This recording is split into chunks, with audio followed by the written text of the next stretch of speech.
Pookode veterinary കോളേജിലെ സിദ്ധാർത്ഥന്റെ മരണത്തിൽ സർക്കാർ രേഖകൾ കൈമാറിയത് സിബിഐ ഇടപെടലിന് ശേഷം സിബിഐയുടെ കത്ത് കിട്ടിയതിനു ശേഷം മാത്രമാണ് പ്രത്യേക സെൽ ഡിവൈഎസ്പി പ്രൊഫോമ റിപ്പോർട്ടുമായി ഡൽഹിക്ക് പുറപ്പെട്ടത്. കത്തിന്റെ പകർപ്പ് കേരള വിഷൻ ന്യൂസിന്. സിദ്ധാർത്ഥന്റെ മരണത്തിലെ അന്വേഷണം സിബിഐക്ക് കൈമാറുന്നതിൽ സംസ്ഥാന സർക്കാരിന്റെ ഭാഗത്തു നിന്നുണ്ടായ അനാസ്ഥ ശരിവെക്കുന്ന വിവരങ്ങളാണ് പുറത്തുവന്നത്.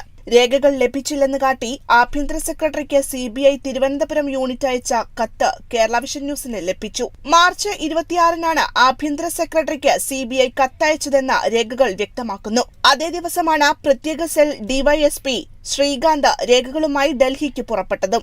എഫ്ഐആറിന്റെ പകർപ്പ്, കേസിന്റെ നാൾവഴികൾ, പോസ്റ്റ്മോർട്ടം റിപ്പോർട്ട് തുടങ്ങിയ രേഖകൾ അടങ്ങുന്നതാണ് പ്രൊഫോമ റിപ്പോർട്ട്. ഈ റിപ്പോർട്ട് പേഴ്സണൽ മന്ത്രാലയത്തിനും സിബിഐക്കും കൈമാറിയില്ലെങ്കിൽ ഉടൻ കൈമാറണമെന്നും കത്തിൽ നിർദ്ദേശമുണ്ടായിരുന്നു. കേസ് അട്ടിമറിക്കാൻ സർക്കാർ മനഃപൂർവ്വം ശ്രമിക്കുകയാണെന്ന് സിദ്ധാർത്ഥന്റെ അച്ഛൻ ജയപ്രകാശ് കേരള വിഷൻ ന്യൂസിനോട് പ്രതികരിച്ചു.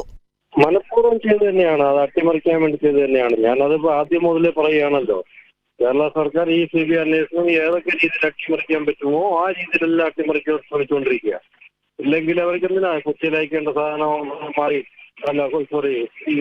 ഡൽഹിയിൽ അയക്കേണ്ട സാധനം കൊച്ചിയിൽ അയക്കുന്നു, കൊച്ചിയിൽ അയക്കേണ്ട സാധനം ഡൽഹിയിൽ അയച്ച് കളിക്കുന്നു.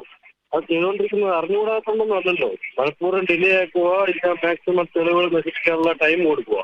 അന്വേഷണം സിബിഐക്ക് കൈമാറിക്കൊണ്ട് മാർച്ച് 9-ന് സംസ്ഥാന സർക്കാർ വിജ്ഞാപനം ഇറക്കിയെങ്കിലും 17 ദിവസങ്ങൾക്ക് ശേഷമാണ് കേസിന്റെ വിവരങ്ങൾ അടങ്ങുന്ന പ്രൊഫോമ റിപ്പോർട്ട് ആഭ്യന്തര വകുപ്പ് കൈമാറുന്നത്. കേസ് അന്വേഷണത്തിലെ തുടർ നടപടി വൈകുന്നതിൽ പ്രതിഷേധമുയർന്നിരുന്നു. News desk Kerala vision news.